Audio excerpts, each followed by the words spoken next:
noite a todos. É uma satisfação nesse novo programa de hoje, a Hora dos Negócios. Nós estamos trazendo aqui o Aldo Wagner de Enerco, que nós vamos tratar de um dos assuntos mais importantes para a sociedade moderna, que é o aproveitamento do resíduo urbano. O resíduo urbano ele tem várias fases, ele tem a coleta, ele tem a reciclagem, e eu trago hoje o Aldo para comentar uma alternativa que nós temos para geração de energia, gaseificação, e que é uma solução muito inteligente pela redução de resíduos que ela deixa para os aterros sanitários, que seria o final de qualquer resíduo. Então, boa noite, Aldo, uma satisfação ter você aqui. E eu queria que você se apresentasse a sua tecnologia, para que nós pudéssemos discutir esse assunto tão importante. Muito obrigado, boa noite ao senhor, pelo convite. A nossa tecnologia baseia-se num reformador escalonado de biomassa. Nós pegamos a biomassa, gasificamos, reformamos e produzimos gás de síntese. E esse gás de síntese é possível você gerar energia elétrica ou hidrogênio ou outros tipos de gases, por exemplo, CO2, o CO, que é o monóxido de carbono, como resultante do processo. E ao final, os sais minerais, eles podem ser vendidos, como valor agregado, quando não contaminados com metais pesados, ou derretidos, fundidos, que seriam vitrificados, de tal maneira que se torna um produto inerte não lavável para o solo, para o subsolo. Então, nesse conceito baseia-se a tecnologia. Qual a redução do resíduo final que você comentou comigo, que a redução do resíduo final, aquele material que iria para o aterro, é tremendamente reduzido? Existe um ganho muito grande. Tirando-se toda a parte volátil, e com a queima do carbono, nós reduzimos o resíduo aos sais minerais. Especifica mais, o que é um sal mineral? Um sal mineral seria óxido de magnésio, óxido de cálcio, nós somos formados por 80 e poucos % de água. Mas esse resíduo que sobra é tóxico ou não? Depende, se ele está contaminado com chumbo, com cádmio, então ele é um sal mineral contaminado, quando vem junto com o resíduo. Então esse é fundido, é derretido e ele é um produto vitrificado. Então vitrificado, a água não lava mais para o solo. Se você deixar ele natural, então a água começa a arrastar ele para dentro do solo. Então ele é um material lavável. No caso, quando ele é vitrificado, derretido, então ele não é mais lavável pela água, não lava mais pela água. Nesse caso, nós temos uma redução, em peso, de 100% para 7% do volume total. De 100 para 7? De 100 para 7. Eu acho muito importante nós descrevermos um processo do aproveitamento do resíduo urbano. A primeira fase, que não é novidade para ninguém, é a coleta urbana. A coleta urbana vai para uma estação de transbordo e nesse primeiro momento existe, só para comentar, eu sou contador e trabalho muito para empresas estrangeiras, prestando não só vendendo os equipamentos, como também oferecendo uma tecnologia, infelizmente se ainda não é meu cliente, mas vai ser. E eu particularmente como cidadão, eu sempre me interessei muito sobre esse assunto. Então nós temos a coleta, nós temos uma primeira linha de aproveitamento econômico, que seria o material reciclável, nós temos plástico, vidro, alumínio, papel, depois nós temos o aproveitamento do CDR, que seria um equipamento, um resíduo para ser queimado para cimento, você concorda comigo, temos a compostagem, mas temos também um elemento que eu acho mais importante da sua tecnologia, é justamente o fato de nós reduzirmos a logística. Por exemplo, aqui na Baixada Santista, se nós formos oferecer uma tecnologia como essa, nós solucionamos um dos principais problemas, que é justamente a logística, que é uma economia muito grande. Eu queria que você falasse sobre isso. Bom, a planta, ela em si, ela tem uma capacidade em função do poder calorífico do material que chega. Tá. Então, uma vez chegando esse material, ele é gasificado, reformado e podemos queimar em motores de grande porte para a geração de energia elétrica. Tá. O que melhora bastante a estabilização do sistema elétrico, que é ponta aqui na Baixada, né? Ele não é um sistema gerador de energia. Então, como ele está na ponta, esse sistema ajuda a equilibrar a rede elétrica como um ponto positivo, vamos dizer assim. Por outro lado, ele também permite, fora da central de classificação, digamos assim, ele ocupa um espaço muito pequeno, porque necessita de pouca logística. É o material chegar, ele é preparado, gasificado e já sai direto à rede. E o retorno, né, o material vitrificado ou o material mineral que se pode ser vendido, agregado como valor, é bastante reduzido. Ele não tem volume, ele só tem peso. Então... E economicamente, esse resíduo ele tem valor? Nós podemos... Depende. Assim, cama de aviário, por exemplo, vai sobrar até 20%, 25% do volume em peso, porque tem muito fosfato e muito potássio. Então, ele é um adubo natural, desde que não contaminado. Então, não se derrete essa parte, se vende. Né? Hoje a gente pode dizer mais ou menos aí que estamos aí em R$ 1.200 a tonelada. Tem um valor. Para o fosfato e para o cálcio a nível de produtor já, né? Que quando chega no produtor, ele paga hoje uma média de R$ 1.100 a tonelada desse material. Nós vamos apresentar para vocês, durante esse programa, justamente para que o nosso telespectador tenha condições de entender o tipo de maquinário, essa redução de espaço que ele está se referindo e os vários aproveitamentos. Granada, a vanguarda da reciclagem. Em 1996, a província de Granada elaborou o primeiro plano diretor para o tratamento de resíduos sólidos urbanos, que apostava em o tratamento mecânico-biológico dos resíduos de toda a província. Desde o início, a capacidade e eficiência das instalações construídas ficava abaixo das necessidades reais da província, até 2013, quando entrou em funcionamento a Ecocentral Granada, que agora sim consegue dar resposta a uma necessidade urgente do serviço de tratamento de resíduos, colocando nossa província à frente da reciclagem na Espanha por sua tecnologia, capacidade de processamento e recuperação de subprodutos. A planta foi projetada, construída e montada pela empresa Stadler, dotada dos últimos avanços em tecnologia alemã. A experiência da Stadler, com mais de 150 plantas de tratamento de resíduos construídas por todo o mundo, é sinônimo de conhecimento, técnica de qualidade e garantia de sucesso para a Ecocentral Granada.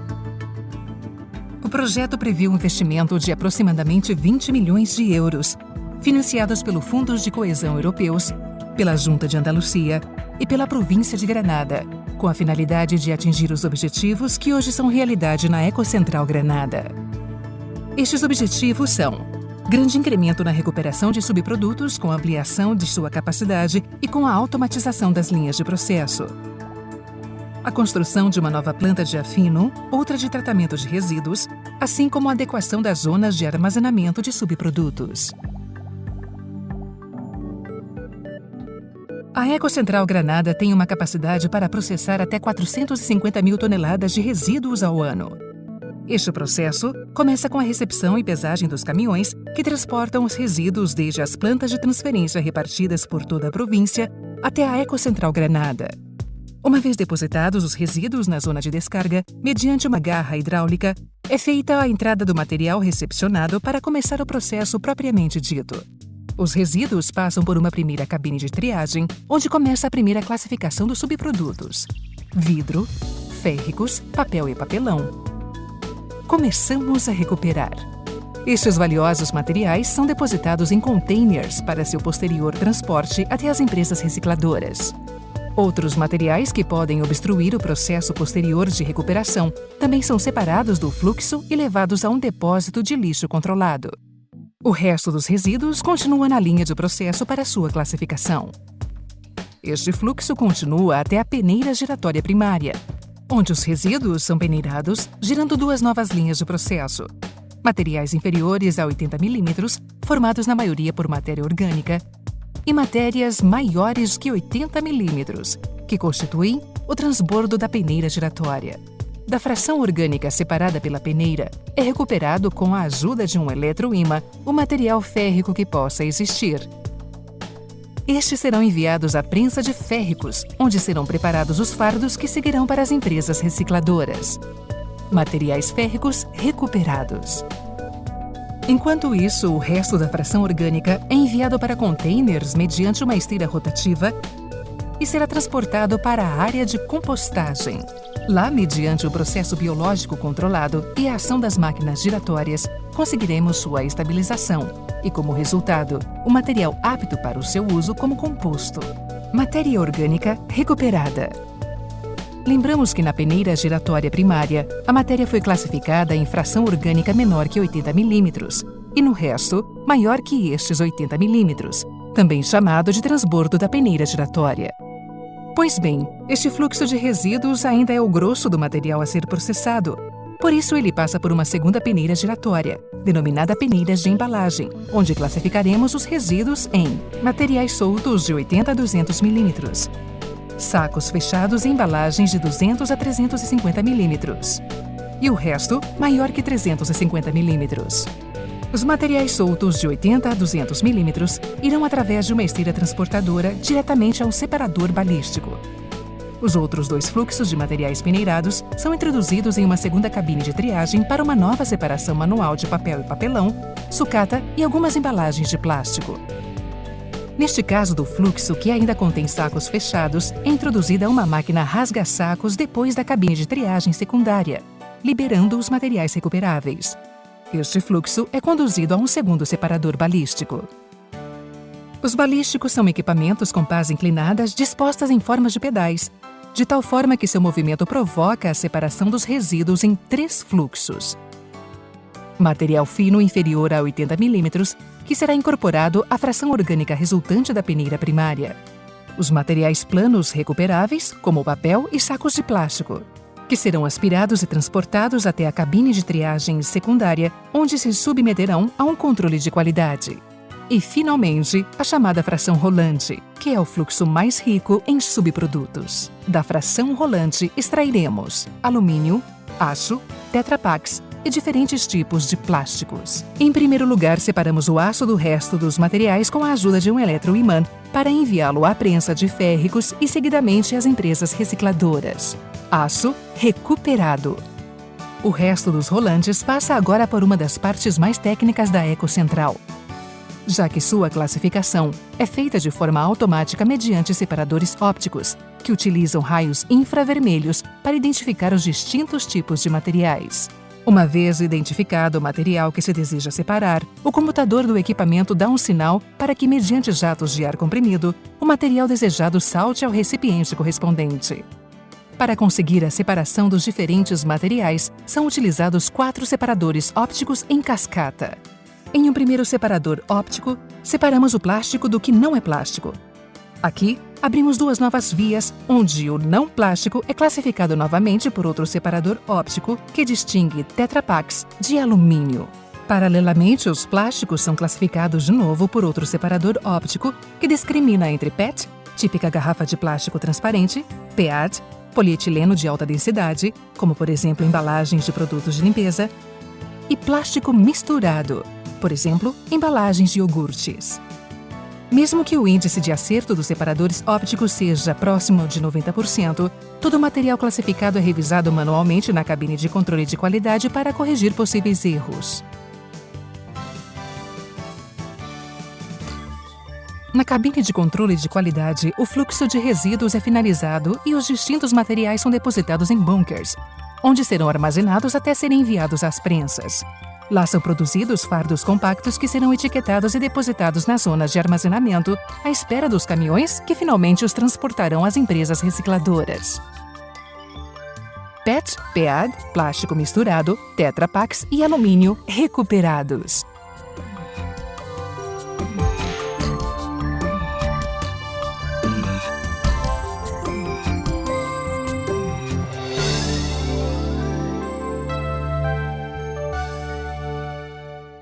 Como curioso do assunto, eu fiz uma pergunta antes de nós entrarmos no ar sobre a dioxina, porque a dioxina é um dos tóxicos mais violentos que existe. Ele era muito usado na Guerra do Vietnã para a fabricação de bombas e existem hoje, infelizmente, vários deficientes em função desse tipo de tóxico que foi soltado durante a guerra. Eu te pergunto, essa tecnologia sua elimina a dioxina?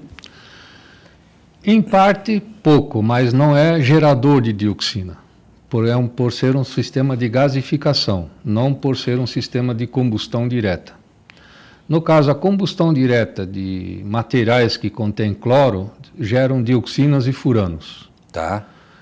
Existem muitos elementos sendo dioxinas e furanos, mas existem uma parte dessa cadeia extremamente venenosa e cancerígena. Então, alguns deles, seu máximo que você pode se contaminar por ano é 1 picograma, é mais que nano. Tá. Então, essa é a tua dose, anual que você pode... Que é aceitável. Que é aceitável. A partir daí você já tem problemas. Contaminação, tá. E a ONU considera ele como um dos materiais mais cancerígenos gerados pelo homem. Qual a ponta que nós temos? Eu sempre falo, todas as vezes que eu estudei esse assunto, eu sou um curioso, eu pergunto, o investimento é grande porque você entra na última fase do processo, não é isso? Então a coleta vai existir, o material reciclável continua existindo e depois, aliás, é muito importante, caso o telespectador queira perguntar alguma coisa, e nós temos sempre que imaginar, Aldo, que nós estamos falando aqui para a Baixada. E a Baixada tem uma característica muito importante, que são vários municípios. Nós estamos falando de uma população de quase 1 milhão de pessoas aqui, se nós formos somar todos os municípios, que é Praia Grande, Santos, São Vicente, Guarujá, Cubatão. Eu particularmente entendo que seria uma solução tremendamente viável. No nosso próximo bloco, eu vou pedir que você comente sobre os investimentos necessários e em que momento que você entra. E agora nós vamos a um rápido intervalo e voltamos daqui a pouquinho.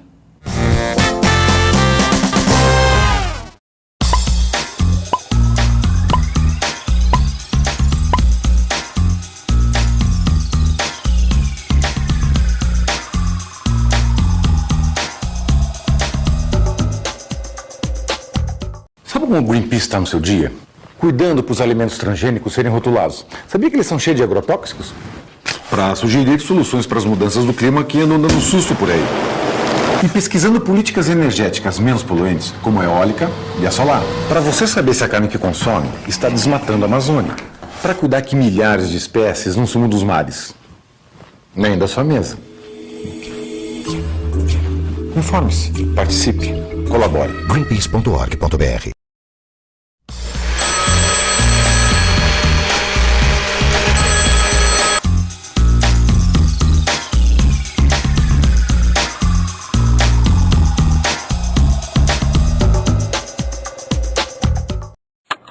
A TV Com traz qualidade e interatividade para a Baixada Santista.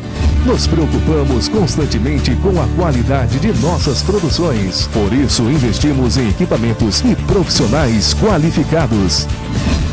Nosso estúdio é, sem dúvida, um dos mais bem equipados da região. São mais de 40 metros quadrados de tecnologia. TV Com, sempre com você. Corta.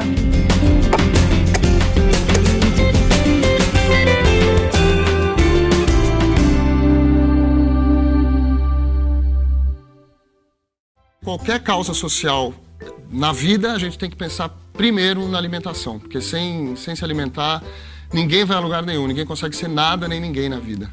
O que é um país sem saúde e educação?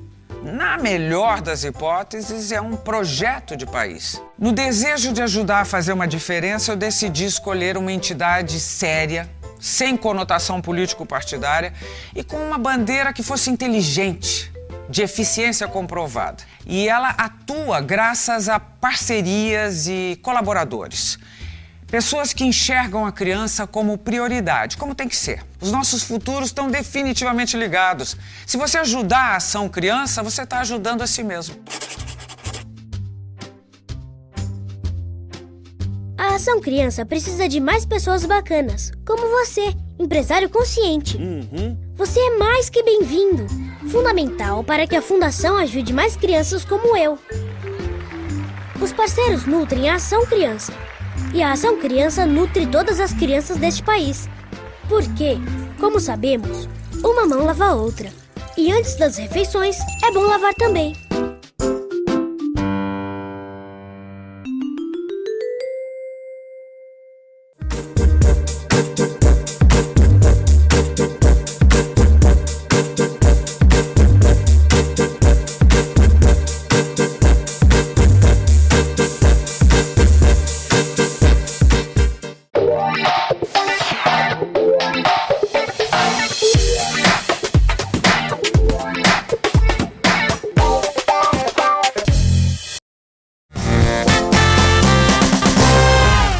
Vamos continuar o nosso segundo bloco, comentando primeiro a natureza do resíduo urbano. Ele é muito proporcional ao tipo de sociedade que nós temos, o consumo dessa sociedade, para poder analisar o resíduo.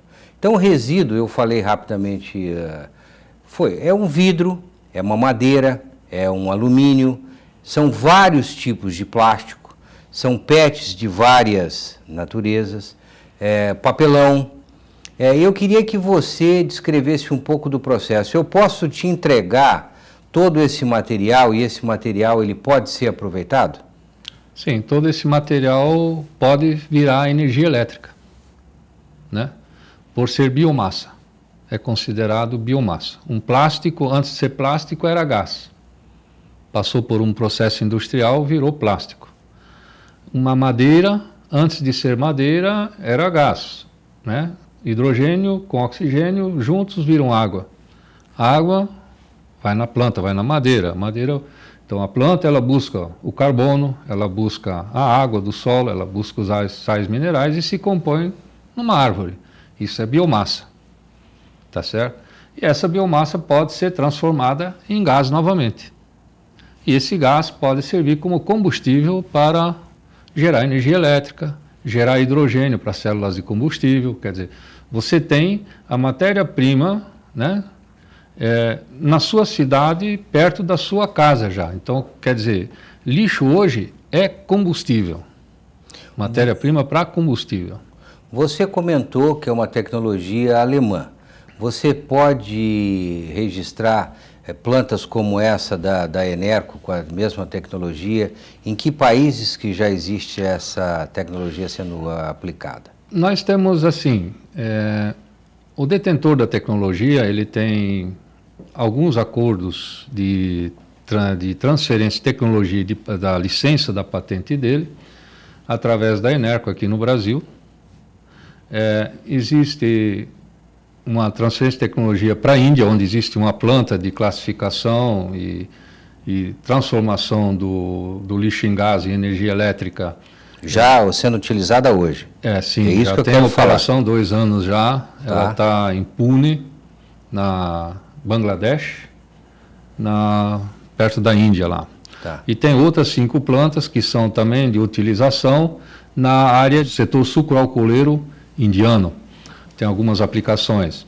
Existem já 4 ou 5 plantas, se eu não me engano a 5ª está em construção, no Japão, onde eles pegam biomassa e transformam ele em hidrogênio comercial, vende seu hidrogênio de forma comercial. Você me chama a atenção quando você fala do Japão. O Japão é um dos países mais preocupados com a sustentabilidade, com o meio ambiente. Sofreu muito com todas aquelas intempéries lá recentes, e é carente de energia. Então, se você registra que essa tecnologia está sendo usada no Japão, é porque é um testemunho real de que nós podemos utilizar em qualquer país. Concorda comigo? Sim, isso, biomassa tem no planeta inteiro. Aí eu te pergunto, o que faltaria no Brasil, já que nós temos uma legislação, ela foi postergada agora recentemente, mas no seu modo de ver, como um técnico da área, o que o legislador brasileiro deveria fazer para que nós pudéssemos tirar vantagem desse nosso resíduo? Nós temos vários pontos de incentivo na venda da energia elétrica, tá certo? Nós temos alguns incentivos na implantação dos projetos, tá certo? A questão toda é custo financeiro, principalmente juros, tá certo? E o salto entre o que a gente vem fazendo para aquilo que a gente vai ter que fazer. Então, é um salto que não houve uma certa escadaria em si. Mas em termos de legislação, você está falando? Não, eu estou fazendo em termos de execução tá. em si. Em termos de legislação, eu penso que o cenário está bem estruturado. A questão é acertar com os municípios a estruturação financeira do negócio. Você registra que talvez seja um problema político, vamos falar assim? Também pouco, mas seria. Tá. Me impressiona bastante, porque esse assunto, no meu modo de ver, pelo menos como contador, como empresário, não existe ponta perdedora. Existem todos os players ganham. Então nós temos a coleta continua existindo, o aterro sanitário continuará recebendo com um volume menor, mas recebendo, o próprio gerador de energia, a ponta da reciclagem. Então, eu entendo que é um benefício para todos. Então, registro novamente. Caso vocês tenham dúvida, mandem por e-mail, horadosnegócios.com.br. Agradeço demais a presença sua. Você tem sempre as portas abertas aqui com a gente. Uma satisfação muito grande ter todos aqui no programa. Então, bons negócios a todos e uma boa noite.